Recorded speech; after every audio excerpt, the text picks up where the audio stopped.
spraying at all in Elephant Park and in Memory Square.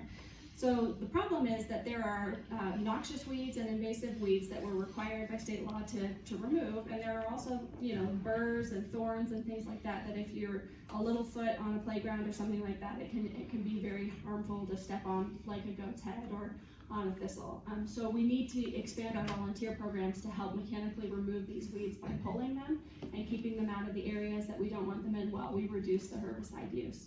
There's a lot of community concern about using glyphosate, using 2,4-D, and we really need to listen to people. This is another example where people have come to us and they've said, we're concerned. We don't want these types of chemicals used in the areas where our kids are playing, where they're eating and putting things in their mouths at picnics and things like that. So we need to be responsive to the community and do what the community is asking us to do and reduce and eliminate the herbicide use in our city properties.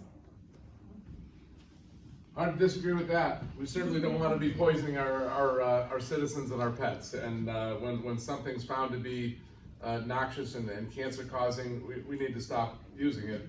But that doesn't mean we need to stop dealing with weeds and our infrastructure, right? It's wonderful to think that we could have a volunteer program and that would cover all of the weeding. I think the reality is that volunteers alone probably aren't going to be able to cover the whole process. So we need to explore other options for making sure that we can control weeds and in fact our infrastructure. There are communities all over this country that are dealing with this same problem, and we don't need to reinvent the wheel, right? We can reach out, we can talk to them, we can understand what the best practices are, we can learn from our citizens who may be experts on this, and I think I have in my notes here that imitation is the sincerest form of flattery, and in this case I think we can go out and find what the right answers are so that we don't have to use poisonous and toxic chemicals on our open space and our parks. We have our last question. And Don? Yep. If you are elected, what will you be most proud of at the end of your 4-year term?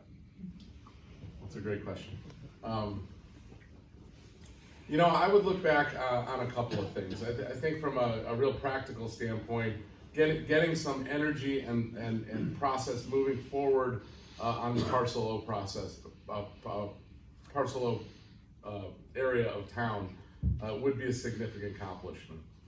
Keeping downtown a vital restaurant and retail area is critical, and I would look back proudly if we were able to make sure that continues to happen. Another thing is I look at I think it's really important to have our younger citizens involved on council. Says the old guy here. But it's important. I first ran for council when I was in my 30s. I know Ashley's probably the youngest one on council at the moment. And so, we need to find a way to get people involved on our boards and commissions and get them involved in city leadership. And I would work hard to do that. And I think looking back, that would be certainly one thing that I would like to point to that said, I think we did a good job on that. Generally keeping Louisville as a walkable space. You look at the Phillips 66 property, and I think there's opportunities to tie that into the rest of the community so it doesn't seem like this island out there somewhere near Broomfield. And so being able to work with Boulder County to create pathways from our current town all the way out all the way out there to that Phillips 66 property, I would be proud to look back and say, we were able to accomplish some things on that. One of the things that's silly that I look back on, there's a little gateway between Old Lois and New Lois, and there was a lady that lived there that was in a wheelchair and couldn't get across. And we were able to get that paved and allow access. And I walk by that, fairly many times a week, and I look back at that and I think, I'm proud we were able to make something happen in our neighborhood there. So having served on council for 6 years now, I can tell you that some of the things that bring you the most pride are some of the smallest things, like when you see that you've made a real difference in someone's life personally for the better. So there are those things, and I know that those would be the same if I were to serve as your mayor. But there are also big things that are lasting changes for the community. For example, we were able to purchase the Mayhofer Farm, 165 acres of open space for the community, and buy the mineral rights to protect it from being able to be fracked. Those are the types of things that make a big difference for the community going forward. For that to not be open space in the future, the voters would have to vote on that and change that course of action so it is fairly permanent. And that really does set for future generations to come a place to enjoy agriculture, enjoy the outdoors, and connect with it. So really expanding open space and making sure that we're doing things that for the long-term future of the community are lasting and permanent things that future generations will be able to enjoy. That's why I talk a lot about climate change. So people all around the country are realizing in every political party that this is the time to act and to take climate action. And we need, as a city government and as a community, to come together and start taking action on our carbon emissions. Our three biggest sources of emissions are electricity, they're from transportation, and they're from natural gas. And our local government can make a huge difference on our footprint here in town. And so we need to start taking action and addressing those things by fostering our relationship that we've developed with Xcel Energy to get everyone to have more renewable electricity faster. And we need to take dramatic, rapid action on this.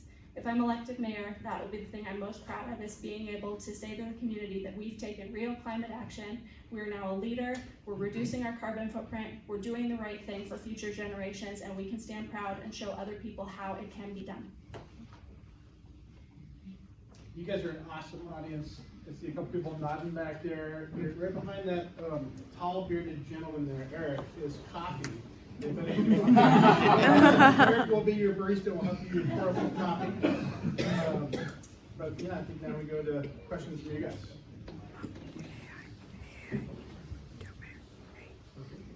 What are your thoughts about a parking garage downtown and the repercussions of one if it's built or not built? Thank you. So for the last 3 or so years, there's been a discussion, I'm looking at Bob because he's participated in the urban renewal side of things, about a parking garage in various forms in downtown. So there are 3 main reasons why I have opposed the parking garage. Number 1 is cost. We have other priorities the community continues to tell us about, like underpasses, that are a higher priority to build than a parking garage in downtown. It's not to say there aren't parking challenges. We've added 121 parking spaces in downtown since I joined City Council that are public spaces, and we've leased additional spaces for you all to park in. We've invested in bicycle infrastructure and other ways for people to come to downtown. So there are things that need to be done to address parking, but the cost is exorbitant, so I've opposed it for years. The second thing that has led me to oppose it is that there are huge technology changes coming with transportation, with the autonomous vehicle. Most projections show that vehicles won't be parked in these parking garages, and most communities are no longer building them because they will be a thing of the past shortly. The third thing is just the community character. Where the parking garage was being proposed, it was being proposed in what's called a transition zone, where we don't allow structures to be over 2 stories in height. It was being proposed to be 3, at one point in time 4 stories in height, and it was inappropriate to put that in the transition area in the bulk and mass that it was. So for those reasons, I've opposed the parking garage consistently for 4 years, and ultimately the City Council came together and decided not to build a parking garage next to the Lucky Pie because of the reasons that I've listed. We certainly agree on this one. I am not for a standalone parking garage, and I've had that position known publicly, since the discussion came up. I did not have the opportunity to be on council to vote against it per se, but I think a standalone parking garage is inappropriate. We have an episodic parking problem downtown on nights and on weekends, and certainly during the summer. It's an inconvenience for many of our neighbors. And we can find ways to craft solutions like that. The building that I mentioned earlier, the Boulder Creek neighborhoods, had a parking component. We could work with that landowner to free up that parking space for public use when it's not in use by the tenants during the evenings and the weekends, which happens to be when our problem is. I've seen a lot of these flyers go around town that insinuate that I'm for a parking garage or wouldn't be against it. And I just want to be very clear. That's just not the case. I am not for a standalone parking garage in downtown Louisville. So, my opponent criticized me for voting against things a number of times, and so I came out to defend myself. A large number of my no votes have been against this parking garage. I've stood up for the community and said this is inappropriate. The comments that were made that not only did I vote no, but it was bad for economic development. So, I mean, come on, Don, I feel like now you're trying to have it both ways, and that's just really unfortunate. I've been against the parking garage the entire time. I've been standing up for small town character, and I will continue to do that if I'm your mayor. I have a question. Ashley, you have. Yeah, can I respond to that real briefly? Just because it gets to the heart of the issue here. My criticism was aimed at the ability to collaborate, and what I cited was a significant number of 6-1 votes where Ashley was on the one side of that. To me, that demonstrates a difficulty in collaborating with the rest of the council, and even, which is going to be exacerbated when you're put in a position of leadership. I did not criticize the specific vote of voting against the underlying subject matter of voting against the parking garage. So it was collaboration that my comments were getting at. I have a follow-up question on this, and it's directed to Ashley. Ashley, your flyer is the one that suggests that Don had advocated for a parking garage. It sounds like that's not true. Is that the case? So Don has advocated for a parking garage in the property that's on Main Street, and so if you listen to what he's saying, he's carefully saying something. I think you should listen very carefully what he's saying about An above standalone. ground or a below ground garage? I'm sure he'll have a chance to talk Let's about that, hear that. but, so let me Because just, I find your flyer misleading. so We'll just keep it to the question, go ahead and answer. I'll address the question. So the picture of the parking garage on the flyer was contemplated at one point in time. We've talked about a parking garage for years. At every single point in time, I've talked about the 3 things that I listed today as the reasons that we shouldn't have a parking garage. And in the end, the city council all unanimously came together and agreed that it was a poor idea to put a parking garage. The reason that the council came together and did that is because community members came out and told us that they were opposed to it. You know, Don is now standing up and saying he's also opposed to it. That is certainly not what was written in his email about me. It was not really just about my no votes. It was that they're bad for economic development. And so, you know, this flip-flopping is, you know, I really can't do anything about it, but I've been against it the entire time. Many members of the community have come out and have spoken against it, and I'll continue to represent the community's interests going forward. Yeah, let me be clear, and Ashley's right. We need to be careful about our words. I am not for an independent standalone parking garage. There was a proposal for a building that had a parking component to it that was incorporated into it. That's the type of additional parking that makes it clear in downtown. I have never advocated for a parking garage. Again, my criticism was focused on the ability to collaborate, and there were more decisions than just ones on the parking lot that I was getting at. And so, you know, I just want to be clear about that issue. Any other questions? The girl with the white. This is not about the parking garage, it's a new topic, so. Shifting gears.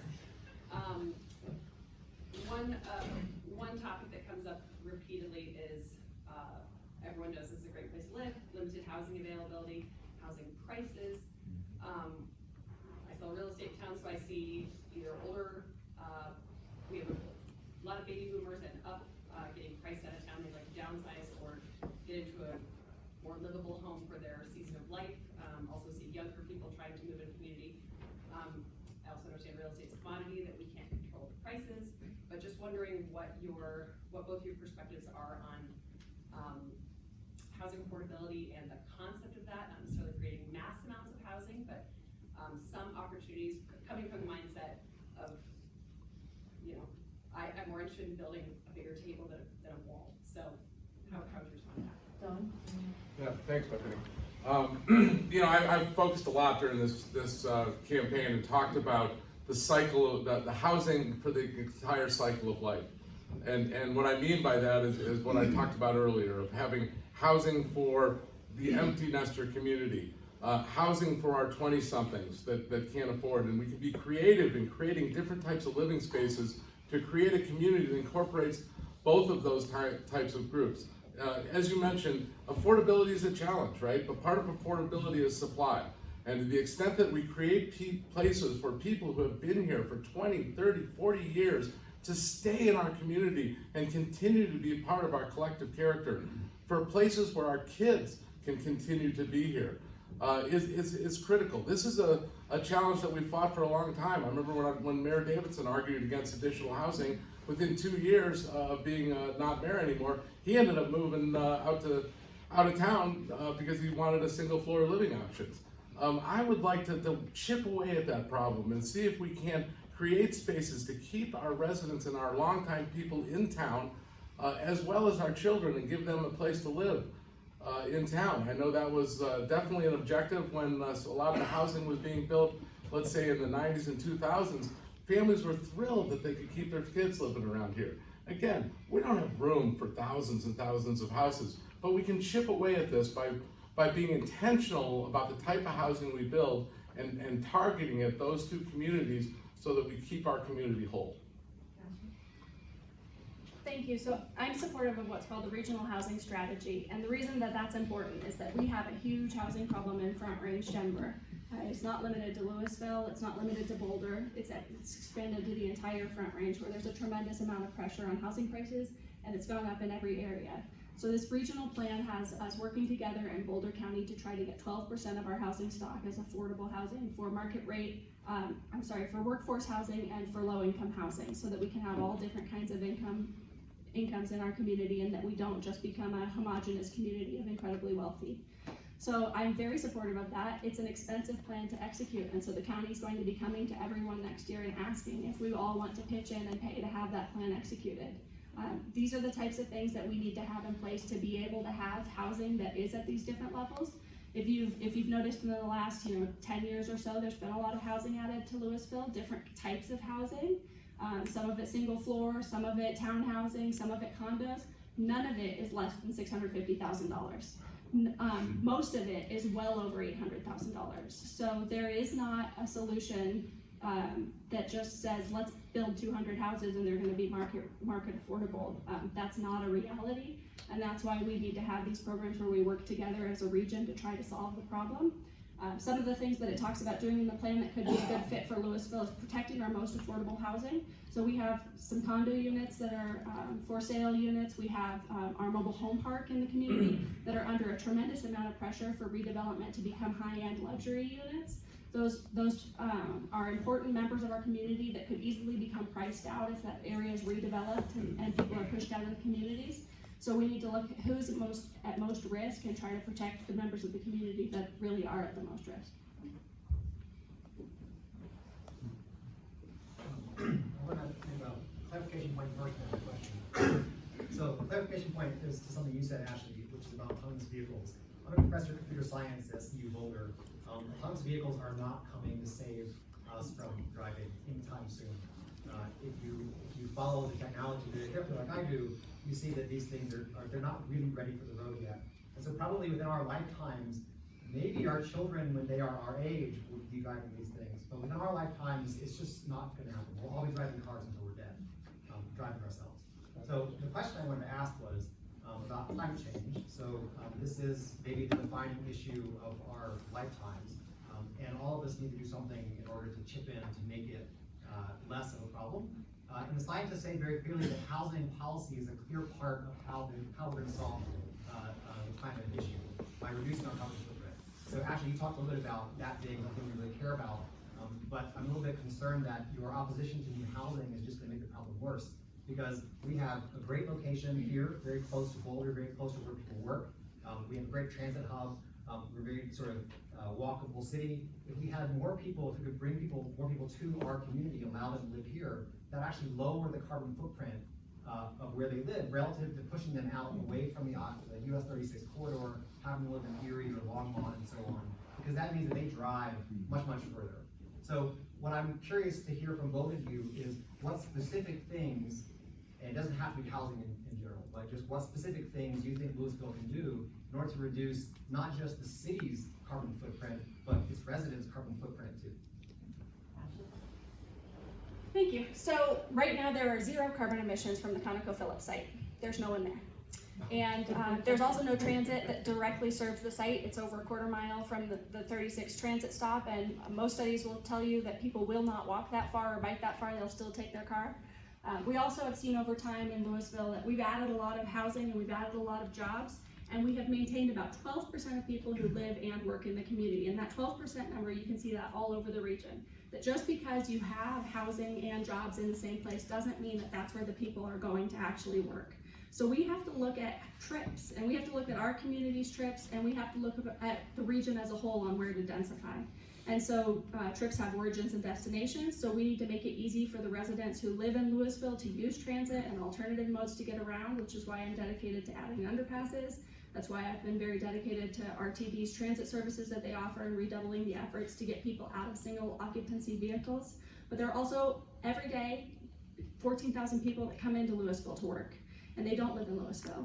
And we need to make sure that they can take trips that also get people here without having to get into their cars. So that's about the last mile when they get off the bus at one of the bus stops. How do we get them to their destination? How do we improve the access to the Colorado Tech Center where we have a major job center? How do we improve the access to the hospital where we have a major job center? And talking about land use planning, I sit on the Denver Regional Council of Governments, and we look at the land use plan for the region. And Louisville is at the very edge of the urban growth boundary. And what we talk about from a land use standpoint on how to best minimize our carbon footprint and minimize cost to the government is that you want to densify the urban core, which is downtown Denver or downtown Boulder, rather than densifying the edges. So unfortunately, what happens is developers use this as a tool, and they have been pushing to spread the density out further to make more money, and so that is actually sprawl, and it's a very expensive and it's a very environmentally unfriendly way to develop. You think about Phillips 66 property, and we're gonna bring 3,000 jobs in there, and we're not gonna add any houses. That means all new trips, right? That doesn't make a whole lot of sense to me. I've had the opportunity to have some great discussions with some folks that are experts in the sustainability area, and they say it's crazy not to be able to add some sort of job so you can create a live, work, play environment where we're gonna have high-paying jobs and great people coming to town.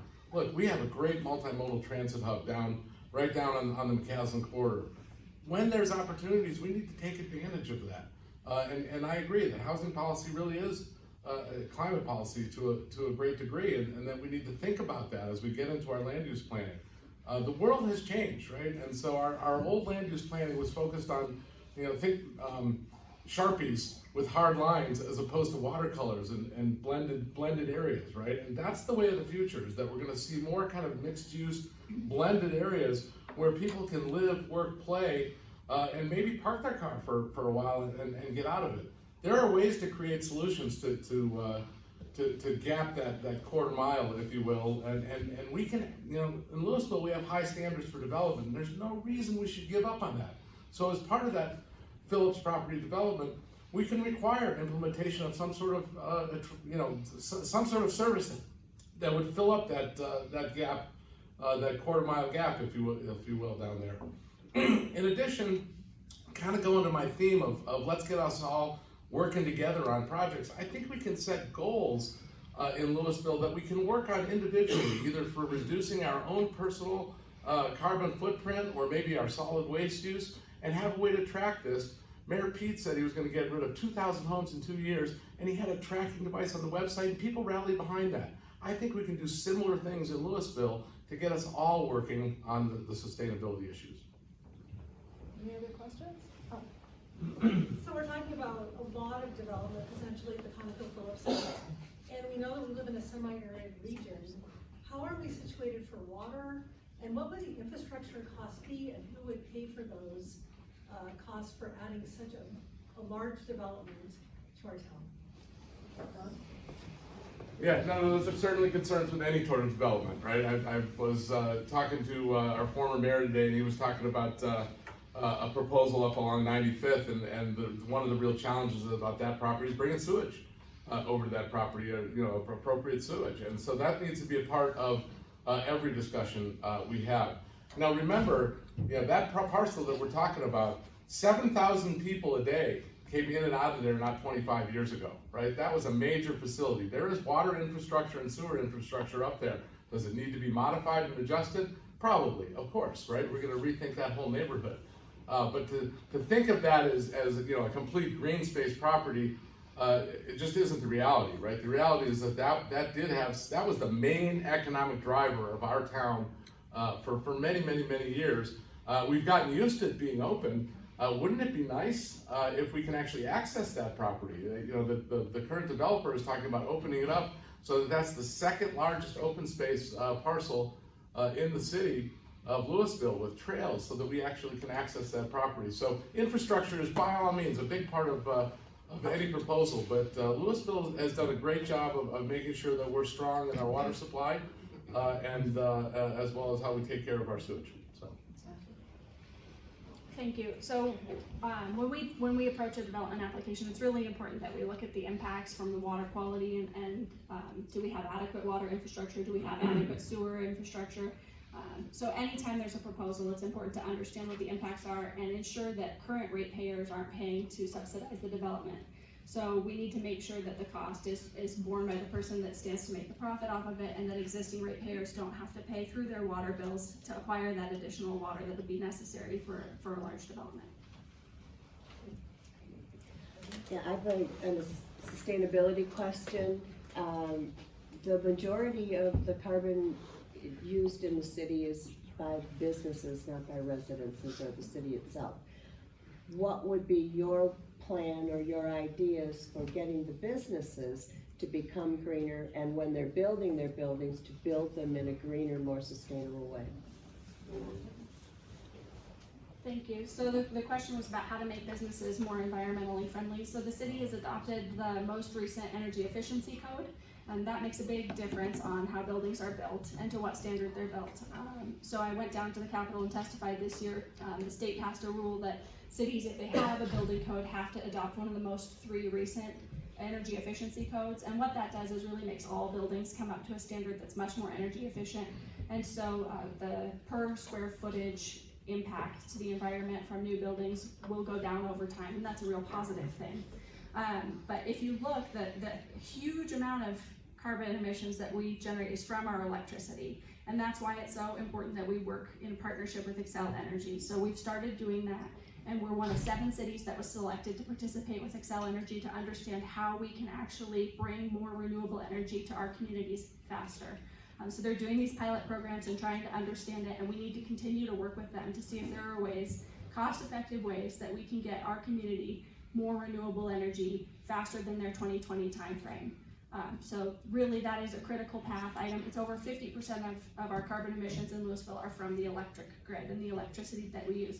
So making things more energy efficient is absolutely important, but it's also very important that we get renewable energy faster, and we have our one energy provider, so we need to work in partnership with them. Yeah, absolutely. Building code is for future development. We need to make sure that we continue to be vigilant with our building code, and I applaud Ashley for her advocacy and making sure that we are up to date in Louisville. There are other opportunities in our municipal buildings. You look at our rec center, right? And we didn't put any solar or any opportunity to get off, the natural gas that heats that place, and we can do better up there.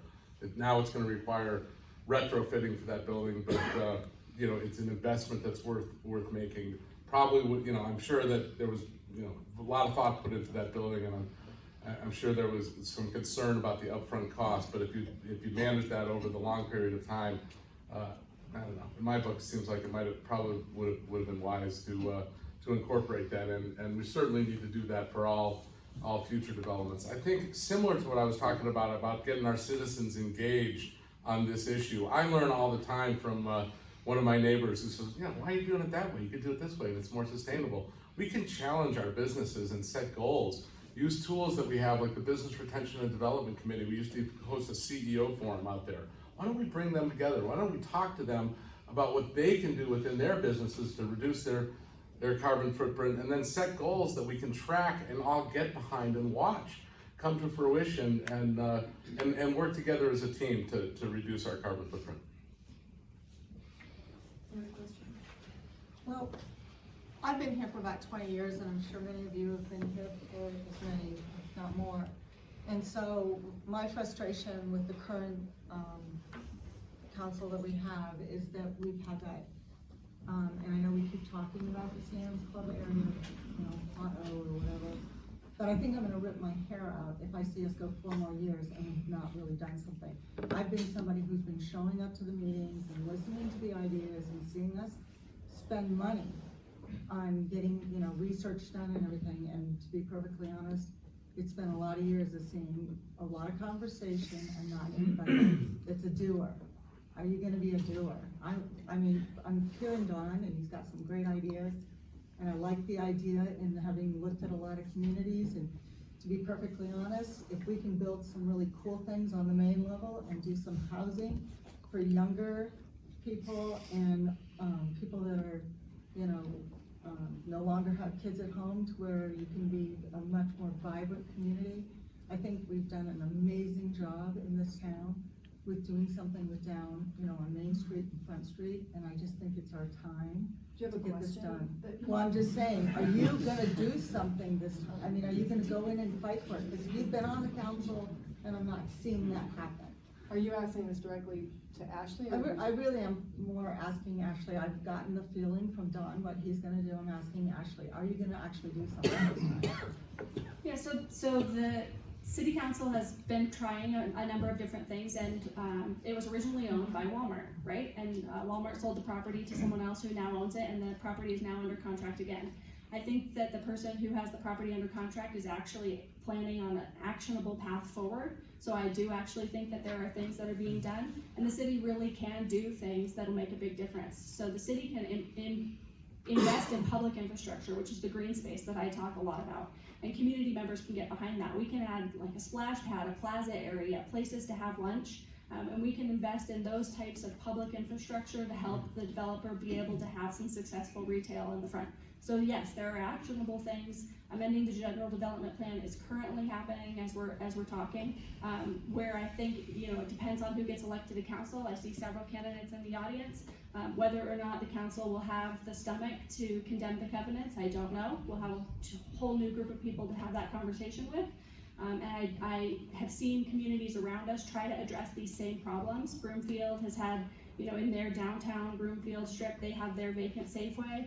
Boulder has some vacant shopping centers too, and I've watched how the different communities approach these large vacant shopping centers. Some of them have purchased the property and tried to redevelop it themselves. Those properties still remain vacant in Broomfield.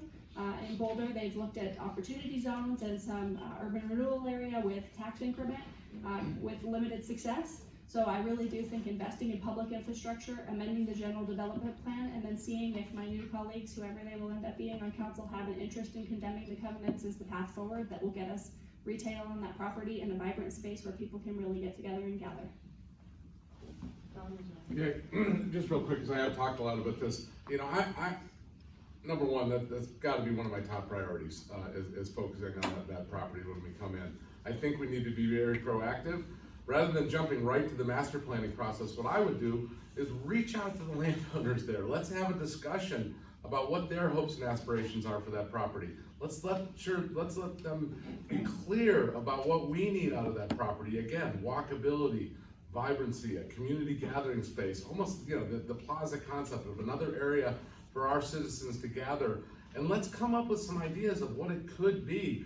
Then we can move into the bureaucratic part, if you will, of master planning and approving of proposals. But let's get a target, let's work collaboratively to get a target of what we want out there, and then move forward. And I think we can do that, and I think I can facilitate that discussion. Talking about transportation again, one thing that will happen in the next few years is electric cars. You've probably all have seen proliferation of Teslas, and Nissan Leafs and so on. And what I want to know is, what can the city do to support electric vehicles, perhaps by installing charging stations around town in places where people frequent, et cetera? Is there something we can do, and can we, help that revolution actually go forward? Don? Yeah, by all means. I mean, the traditional gas station is changing, and it's going to be a charging station in the future. And we're already seeing that pop up. Matter of fact, we have one of our citizens who's working closely with Tesla, specifically on the effort to locate charging stations throughout the country. And so we need to make space for that, for those throughout our community. There's no question about it. It's just a changing land use that we need to adopt of and be open to and proactive about in our community. So can the city actually do something specific to make that happen?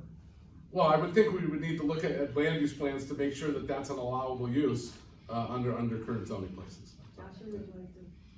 Thank you. Yeah, so the city's been adding electric charging stations around town on public properties. We've added one at the library, we're adding one at the rec center, we're adding one at the police station. But fast charging stations is really a component of it that's important, because if somebody's just in town for a short period of time, they need to be able to charge up more quickly.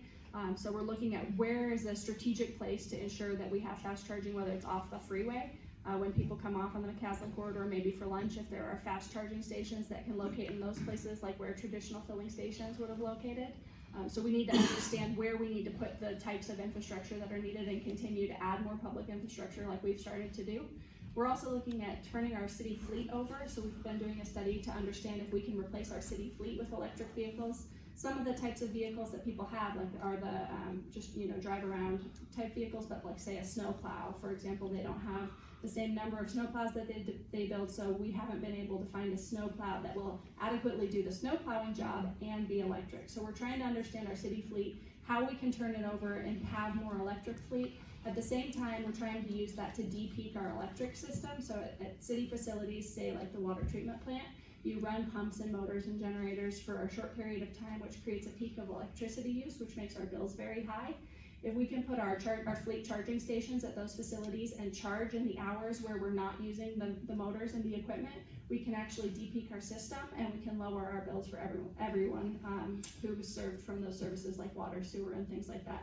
So there are real opportunities to understand where we can put these charging stations, how we can implement these charging stations, and not just for the community at large, but also city facilities and city functions.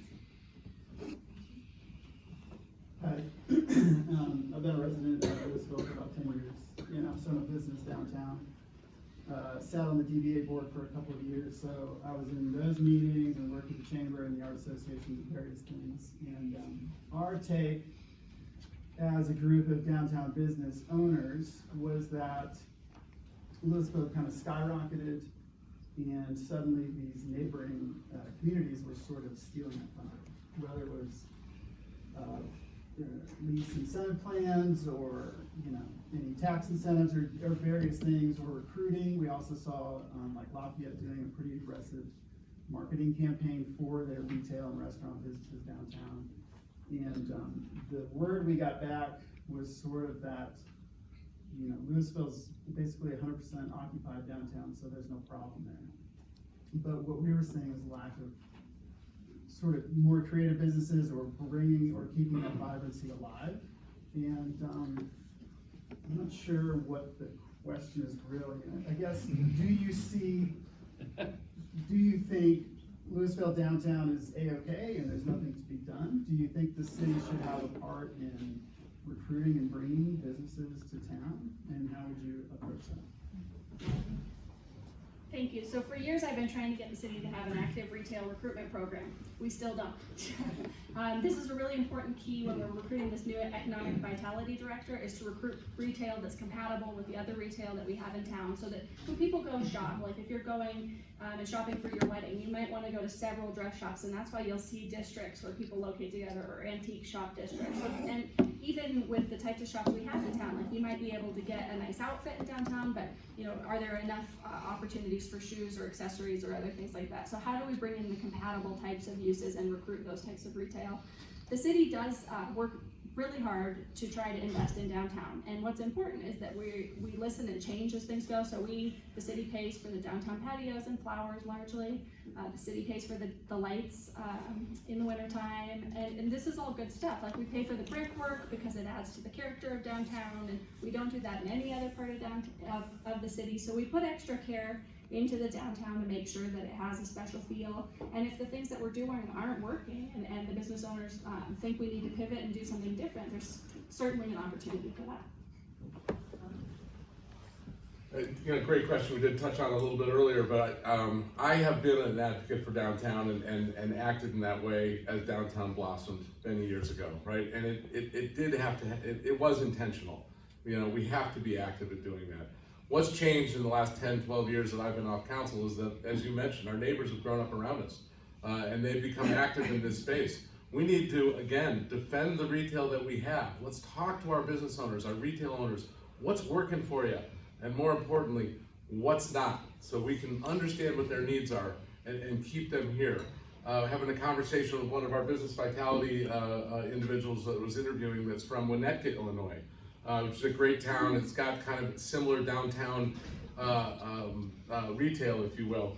And she had some great ideas about some strategies that she's implemented there, where rather than just kind of playing this poaching game for our neighbors, and we're gonna pull this store over there and this store over here, they were going out to the greater Chicagoland area and looking for stores that were either in a district that was not as vital as maybe it used to be, or ready to expand into a second store.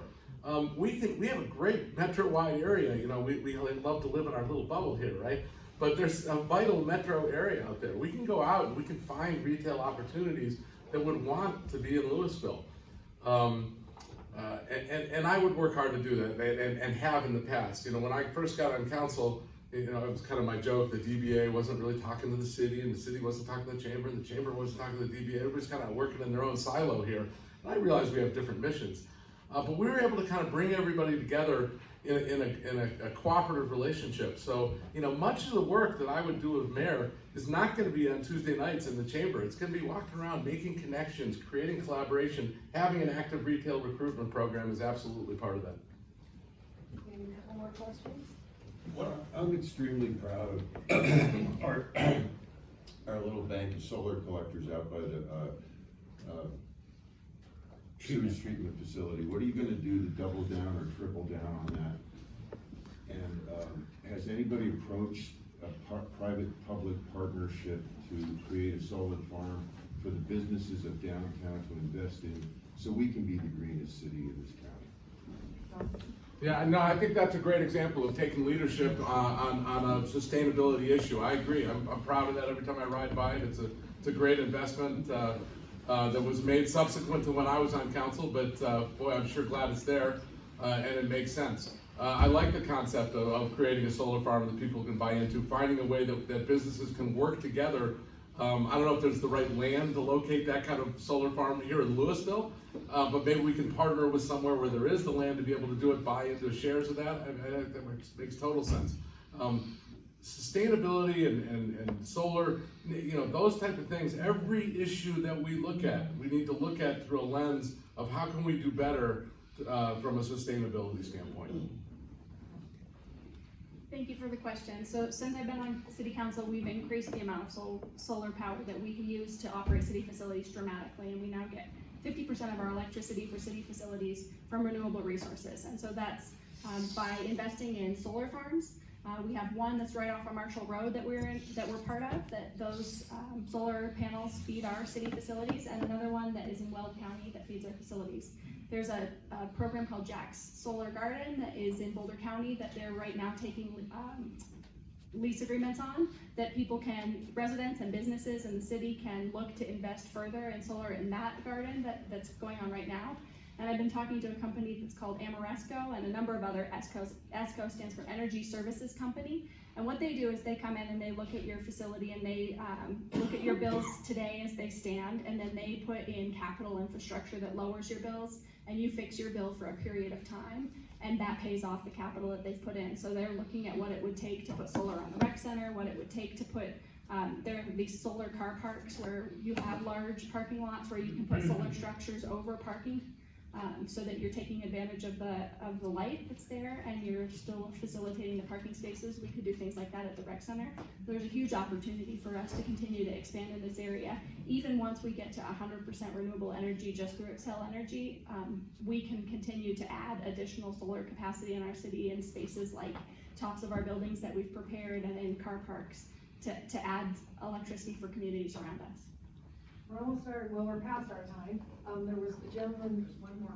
Yeah, we had a gentleman with one more question. I'm very passionate. I'm a software developer, work independently. I'm very passionate about spaces for people to work and the innovation that we can bring into the city through creating spaces that are usable for folks to work out of, creative artists, whether it's software developers, things along these lines. I've spent about 10 years in Starbucks. People in Starbucks know me at the staff level when I work on these places. And some of you, I see a face over here saying, I think I've seen you in one of these. So, one of the things that I think that we've talked really strongly about is how to get good housing for middle income and lower income and have that diversity of residents, what we haven't really talked about is the diversity of businesses, right? How do we get lower income kind of domiciles, if you will, for businesses, which are going to start driving you know, every 1 out of 10 of them, let's say, takes off into something that's a Sierra Nevada style kind of company. How do we create that incubation here in Louisville? That's a great question. So that's one of the reasons we're amending the general development plan on Parcel O, the old Sam's Club, is to allow for things like office co-working space. So we have underutilized space, and we have a need for people to be able to come to spaces and use them just like you're talking about. So office co-working space is something that's currently not allowed, but it seems like something that could be a real positive thing for the area. And in addition to office co-working space, we could have a food hall, some other gathering space so that you can do some work, get something to eat, have a little bit of shopping, and create a real sense of place where people can be innovative and be doing different things at the same time. There is a real demand for office in our area still. There was an office building in Centennial Valley that just sold for over $20 million. So there still is a real demand for office space. So having that kind of open concept office space, there's opportunity for that so people can come in on less expensive properties.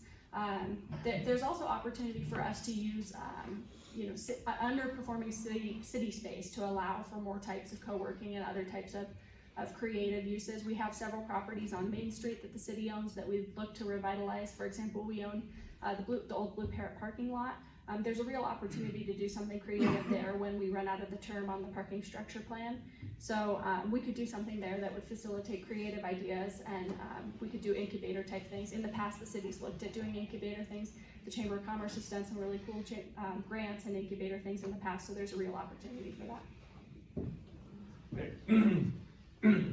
You know, I looked at that property west of McCaslin, kind of back in there, where some of there were some big businesses back there, and you know, there's still a fair amount of occupancy back there. But what a great opportunity to create something.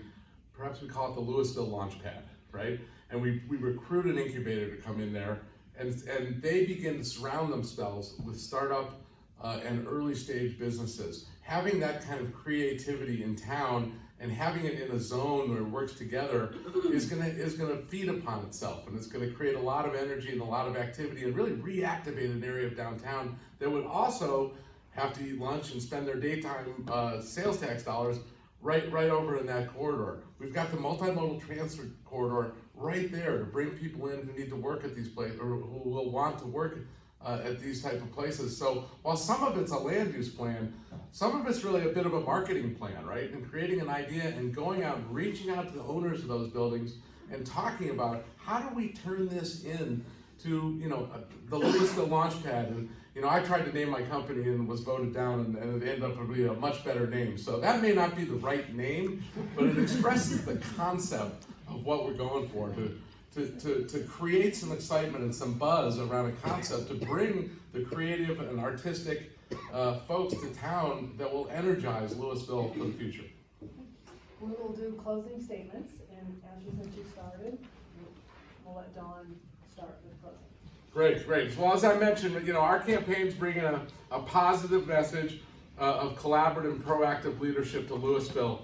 You know, I was talking to one of our residents the other day, and you know, the easiest thing to do is to say no to the future, right? To say no to certain plans and to say, you know, boy, I really wish it just stays how it was.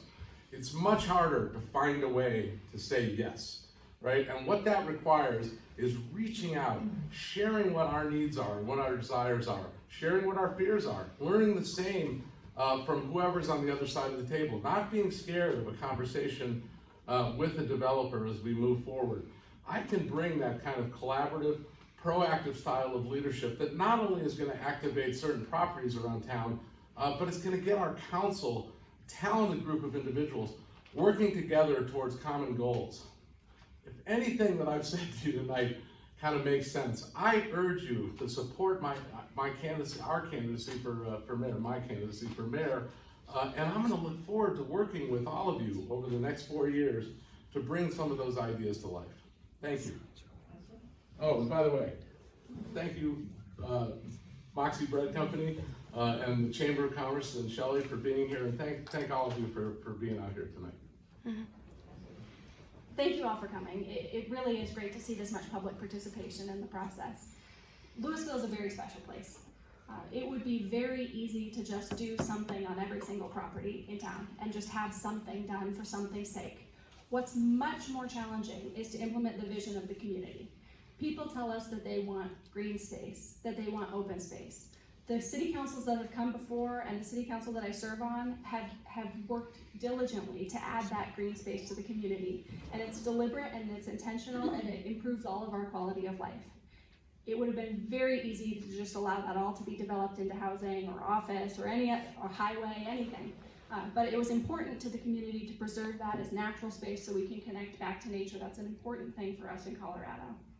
It's very important that we continue to listen to the community and implement the vision of the community as a whole. It's not an easy vision to implement. There are a lot of obstacles for us to get to 100% renewable electricity. There are a lot of obstacles for us to continue to expand our open space and trails. There are obstacles in our way for us to add underpasses to our community, to connect to the different parts of the community that are currently left out of the trails and bikeability. But we can do it, and we can do it by talking to each other, working together, and prioritizing, and making sure that the priorities of the community, the small town character, environmental sustainability are promoted, and those are the things I'm going to do if I am elected as your mayor, so I hope I can count on your vote. Awesome. Well, thanks for joining us.